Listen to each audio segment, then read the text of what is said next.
بسم الله والصلاة والسلام على رسول الله وعلى آله وصحبه أما بعد. قال المصنف رحمه الله وقال النبي صلى الله عليه وسلم ما من رجل مسلم يموت فيقوم على جنازته 40 رجلا لا يشركون بالله شيئا إلا شفعهم الله فيه. رواه مسلم. Naam, bismillah wa salatu wa salamu ala rasulillahi amma ba'd. Donc le cheikh dit ici, le prophète Mohammed sallallahu alayhi wa sallam a dit, il n'y a pas un musulman, n'est-ce pas, ou aucun mort musulman ne bénéficie de la prière funéraire de 40 musulmans qui ne font pas du shirk, sans que cela ne soit une intercession en sa faveur.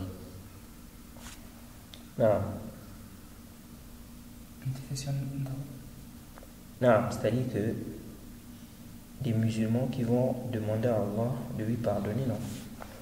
Donc le prophète dit que s'il y a 40 musulmans qui, n'est-ce pas, prient, donc qui demandent à Allah de lui pardonner, ce sera une intercession en sa faveur. C'est-à-dire que le fait qu'ils demandent à Allah de lui pardonner, ils sont en train d'intercéder en sa faveur auprès d'Allah.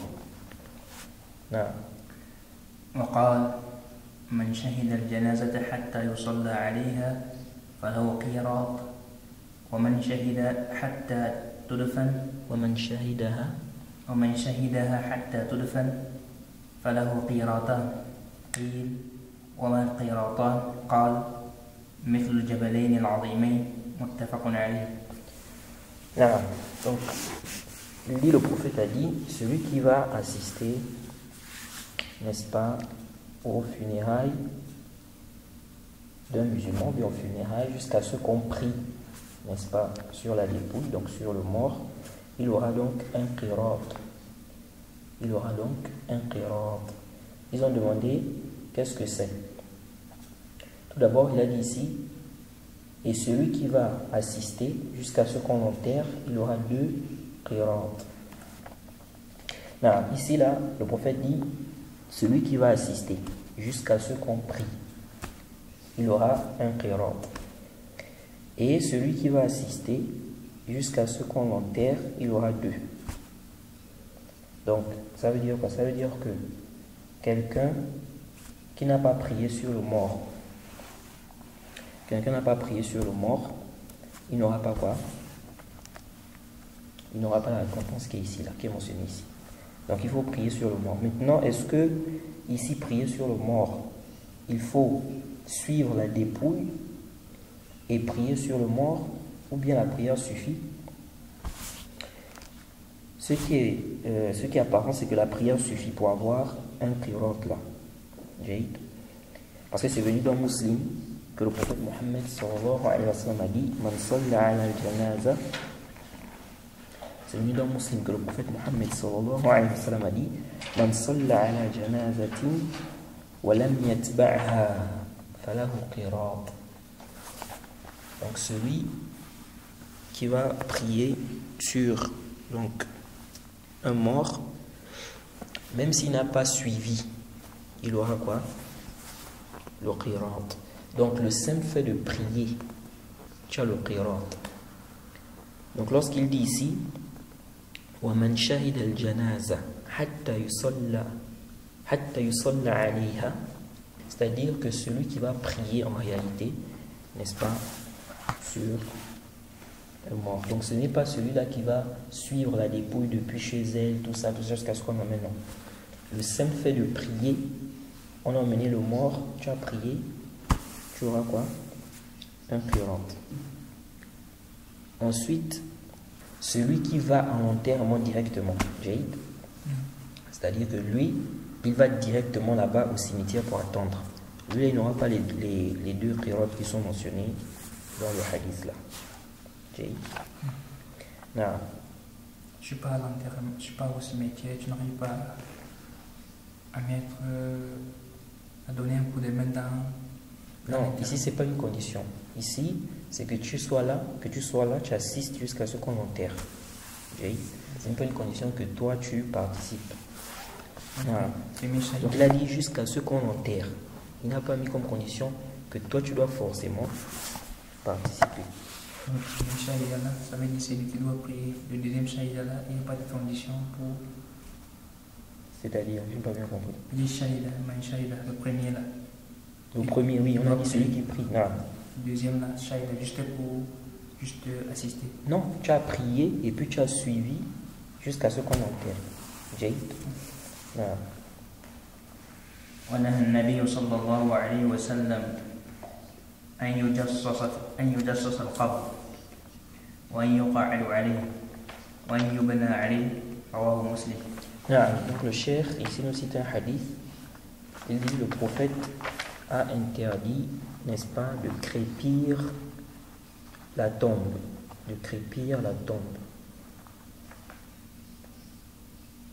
donc de mettre du plâtre dessus et de s'asseoir dessus. Donc c'est interdit. Donc ce que les non-musulmans font souvent là, ils enterrent la personne, ensuite ils mettent quoi? Le ciment. Ils couvrent la tombe avec le ciment. Ça, ce n'est pas permis. Donc le prophète a interdit cela dans le hadith de Muslim que le cheikh a cité ici. Il a interdit cela. Il a interdit de s'asseoir aussi sur les tombes. Ce n'est pas permis de s'asseoir sur les tombes. Et c'est venu dans le Sahih Muslim, le hadith d'Abi Huraira, le hadith numéro 971. Le prophète Muhammad sallallahu alayhi wa sallam dit: لأن يجلس أحدكم على جمرة فتحرق ثيابه فتخلص إلى جلده خير له من أن يجلس على قبر. Le prophète dit que l'un d'entre vous, n'est-ce pas, s'asseye ou bien s'asseoir sur une braise qui brûle les habits, n'est-ce pas, jusqu'à atteindre la peau, vaut mieux que de s'asseoir sur une tombe. Donc ça montre que c'est pas permis, ce n'est pas permis. Ça montre clairement que c'est haram. Donc il dit ici, s'asseoir sur une braise qui brûle les habits jusqu'à atteindre la peau, vaut mieux que de s'asseoir sur une tombe. Donc il a dit ici, le prophète interdit de s'asseoir sur la tombe et de construire sur la tombe. Il n'est pas permis aussi de construire sur une tombe. Non.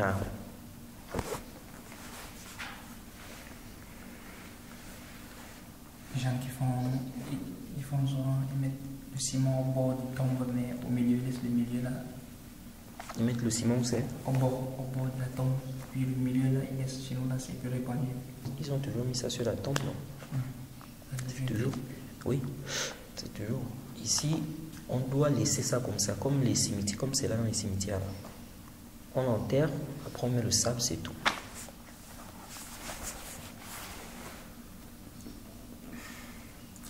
وكان إذا فرغ من دفن الميت وقف عليه وقال: استغفروا لأخيكم واسألوا الله له التثبيت فإنه الآن يسأل.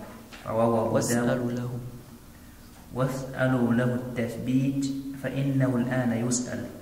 رواه أبو داود وصححه الحاكم.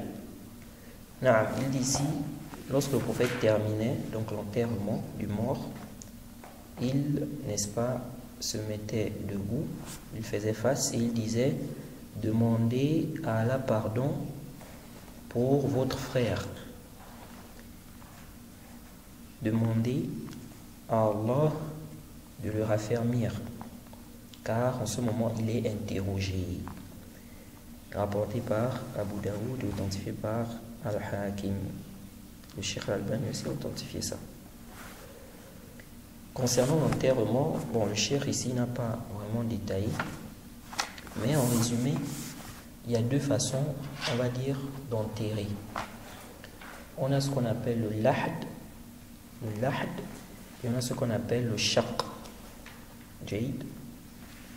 C'est-à-dire quoi? Le lahd, on va creuser, par exemple, la qibla, c'est en face de nous là. on va creuser la tombe. Et dans la tombe, au niveau de, on va dire comment, du côté de la qibla, on va faire encore un autre trou. Jaïd, à la distance du mort. On va placer quoi? Le mort. Jaïd, tu vois?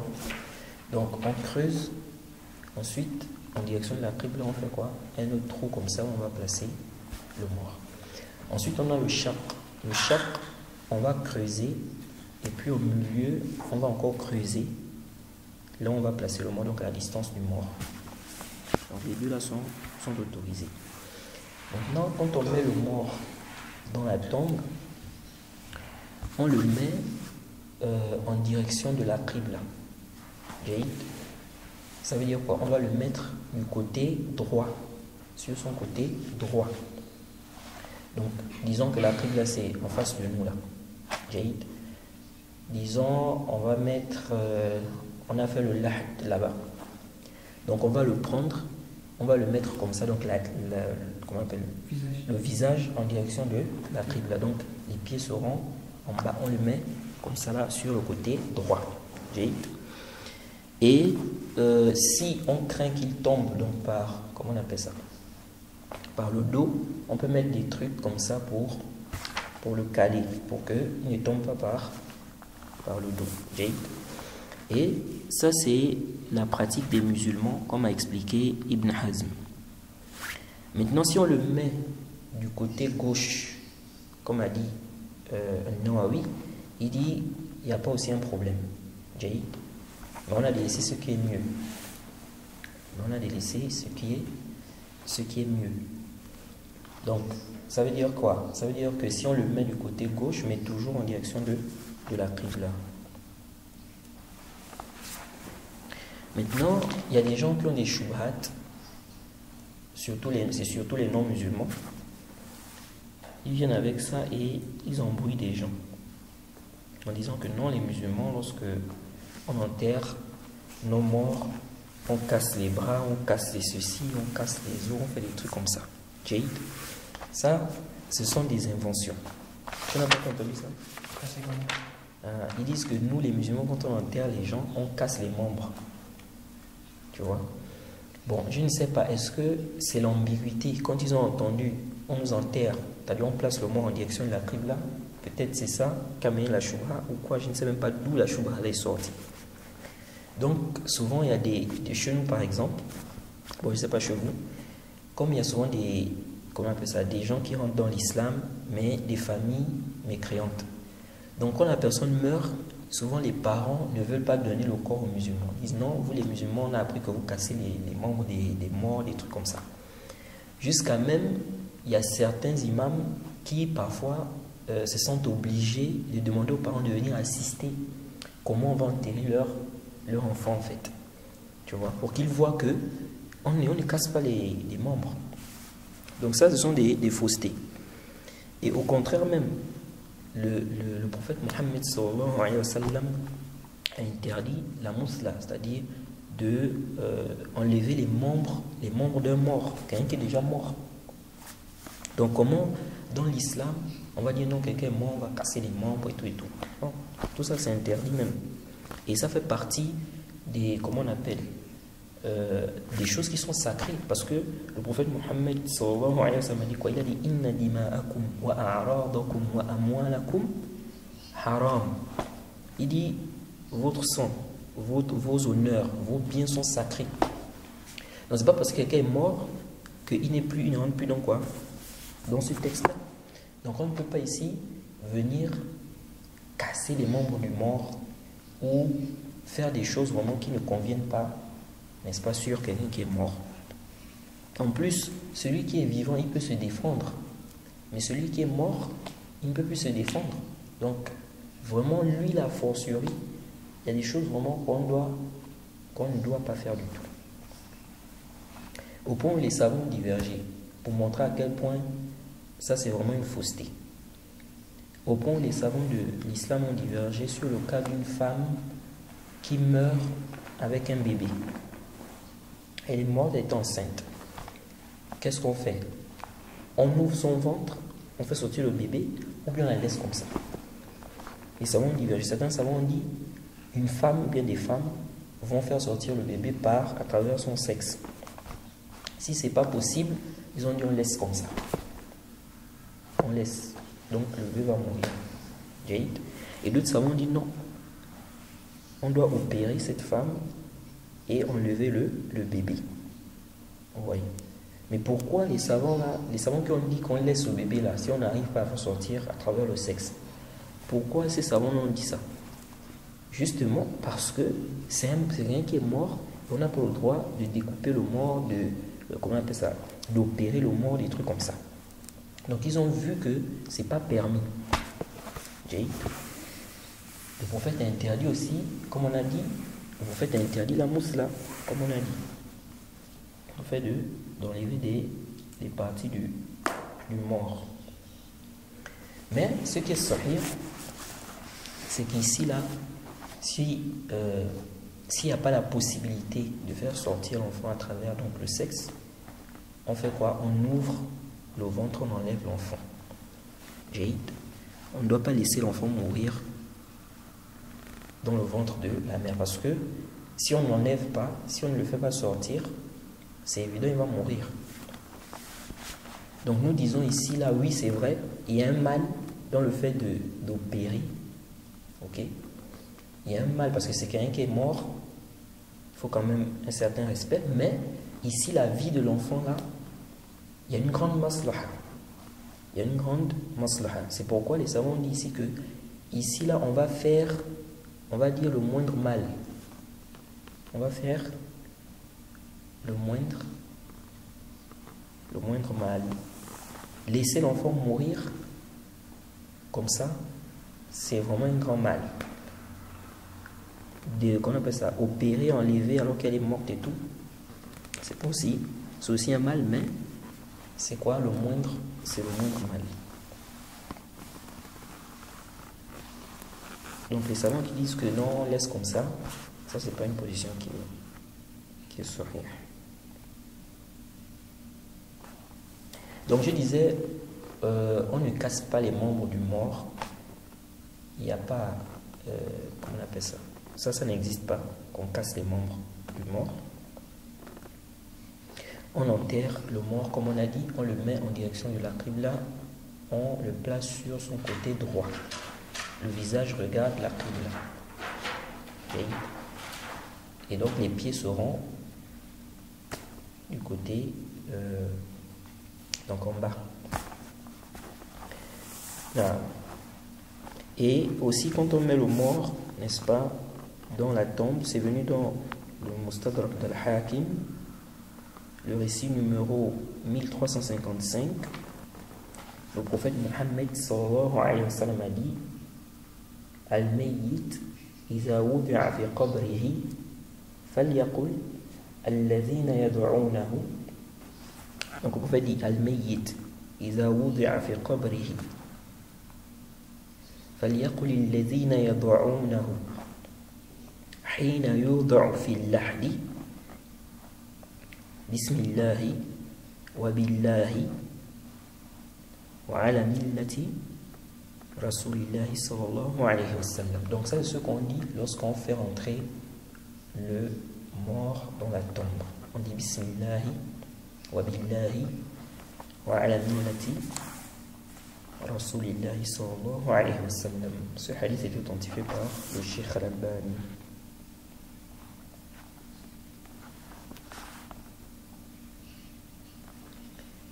Donc ici, le cheikh dit, lorsque le prophète terminait, il disait de demander pardon pour notre frère. Donc ici, là, on demande pardon, mais on ne fait pas ça en groupe. Donc ce n'est pas en groupe.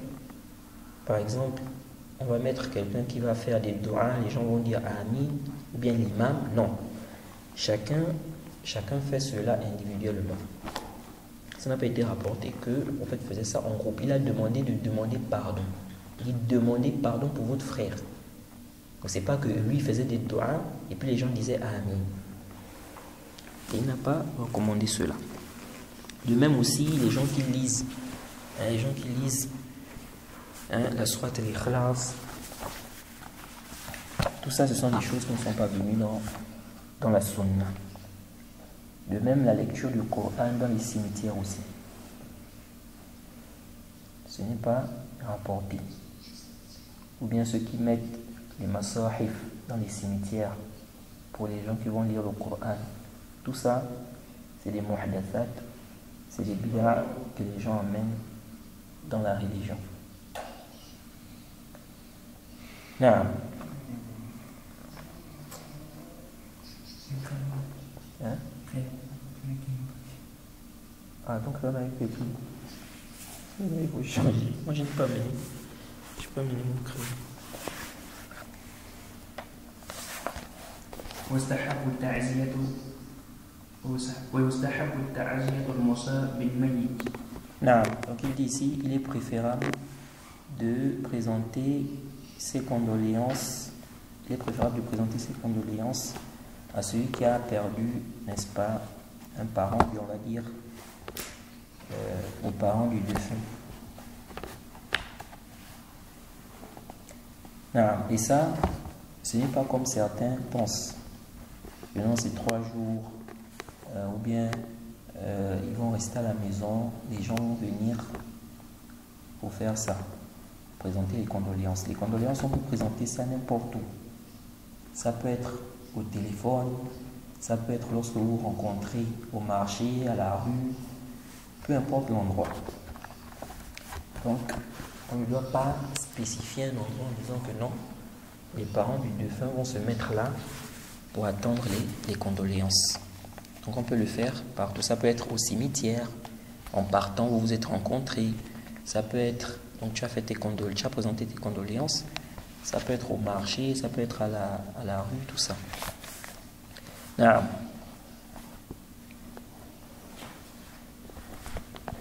وبكي النبي صلى الله عليه وسلم على الميت وقال إنها رحمة.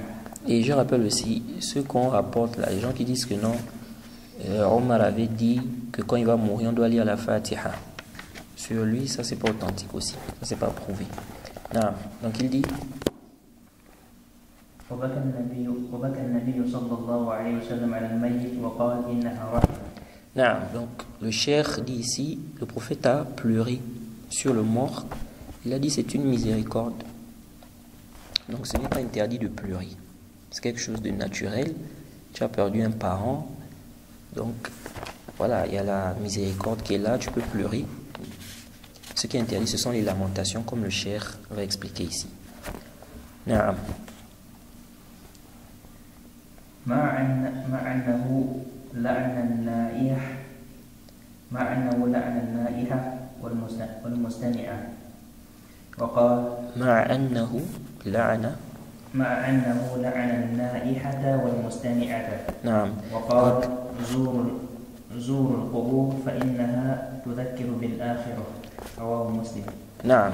Ici il dit donc le cheikh nous montre qu'il est permis de pleurer. Il dit bien qu'il a maudit, n'est-ce pas, comment on appelle, on va dire la pleureuse, hein, qui se lamente. An-na'iha, c'est celle qui fait des lamentations. Et al-mustami'atu, c'est celle-là qui lui prête, n'est-ce pas, l'oreille. Mais ça, c'est venu dans un texte qui est da'if. C'est venu dans un texte qui est da'if, c'est-à-dire que le prophète a maudit celle qui se lamente et celle qui lui prête l'oreille. Mais c'est venu de façon authentique où le prophète, n'est-ce pas, a interdit les lamentations. Donc, c'est permis de pleurer, oui, mais les lamentations ne sont pas autorisées. Ça fait partie des grands péchés. Il dit, le prophète a dit, ce que le cheikh a mentionné ici, là, ça veut dire que ce que le cheikh a mentionné ici, là, c'est da'if. Là où il dit, et celle qui lui prête l'oreille. Et il dit, le prophète a dit, visitez les tombes, car ça va vous rappeler l'au-delà, rapporté par Muslim. Donc, il est bien aussi de visiter les cimetières, les tombes. Ça permet de se rappeler l'au-delà. Même lorsque la foi baisse, c'est bien d'aller d'assister aux enterrements, de visiter les cimetières. Ça permet de se rappeler que nous aussi on va mourir. Et donc ça permet d'avoir la crainte d'Allah. Ça permet de se rappeler l'au-delà.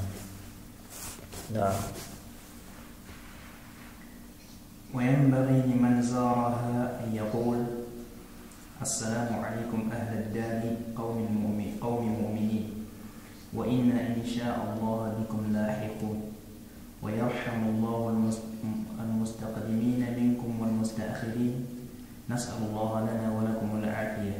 Non, donc il dit celui qui va visiter, n'est-ce pas, les cimetières, il convient qu'il fasse, n'est-ce pas, qu'il cite ou qu'il mentionne cette parole-là. Donc il convient qu'il dise cela, ce que le cheikh a mentionné là. Donc il va dire Assalamu alaikum, ô vous, n'est-ce pas, les croyants de cette demeure. Nous vous rejoindrons, Inch'Allah. Nous aussi on va mourir. Qu'Allah fasse miséricorde à ceux qui sont morts, donc parmi vous, et ceux-là qui vont mourir. Et nous demandons à Allah de nous préserver, ou bien le salut. Non. اللهم لا تحرمنا أجرها لا تفتنا بعده لا تحرمنا اللهم لا تحرمنا أجره نعم ولا تفتنا بعده واغفر لنا ولهم نسأل الله لنا ولكم العافية. Non. Donc le cheikh a ajouté une parole ici, en réalité ce n'est pas venu dans le même hadith. Il a ajouté ça, c'est venu dans un autre hadith là. Il a ajouté ça. Donc il dit ici de dire ça également. Donc, oh Allah, ne nous prive pas de leur récompense, ne nous soumet pas à la tentation, ne nous éprouve pas après eux, pardonne-nous et pardonne-leur. Et nous demandons, n'est-ce pas, le salut, bien la préservation. Ah. وأي قربة فعلها وجعل ثوابها لحي أو ميت مسلم نفعه ذلك والله أعلم. Non, donc le cheikh termine ce chapitre en disant que toute bonne œuvre que le musulman fera et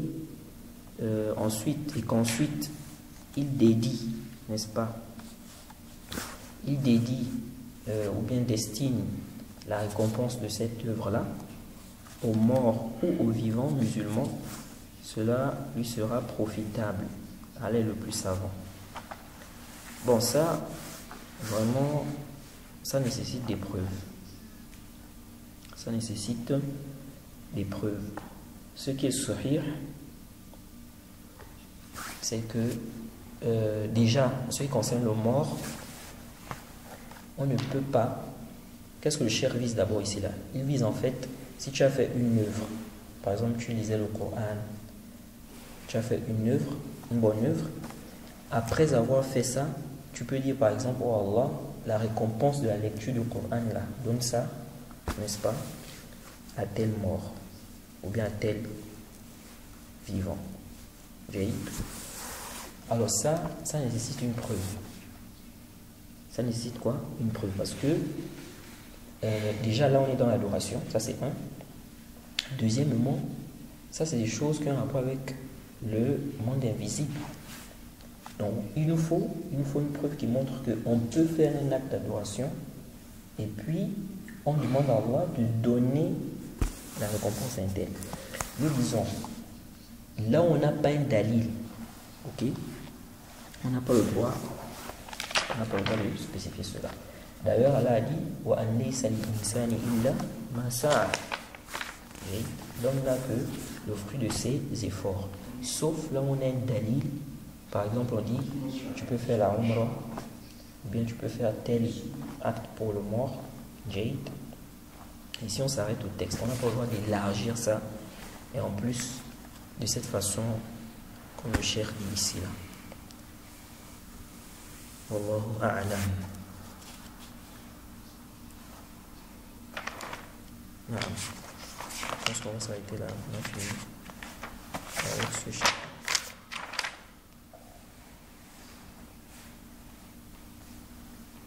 Non. C'est bon? Concernant la prière du janaza, Non. j'arrive, l'imam, tu vois, l'imam a déjà fait 2 takbirat, tu arrives à la 3e, tu vas attraper ça comme après la prière. Oui, on prend le hadith où le prophète a dit Fama adraktum fasallu wa ma fatakum fatimmu. Donc c'est général.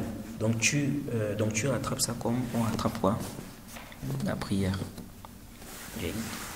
Donc ça veut dire que ce que tu as trouvé avec l'imam, le takbir que tu vas trouver avec l'imam, ce sera quoi? Premier. Très bien. C'est bon? Si l'imam dit Allahu Akbar, premier takbir, tu n'as pas terminé la Fatiha, il dit deuxième takbir, il dit il fait la deuxième takbir, tu laisses la Fatiha. Si l'imam, il fait la première takbir, il dit la Fatiha et toi tu peux aller au milieu. Après il fait la deuxième alors que tu es encore au milieu, tu dois laisser la Fatiha. Si tu peux terminer, le mieux c'est de terminer ça vite. Maintenant si tu ne peux pas, comme dans la prière, tu fais quoi? Tu suis directement l'imam. C'est bon? Voilà.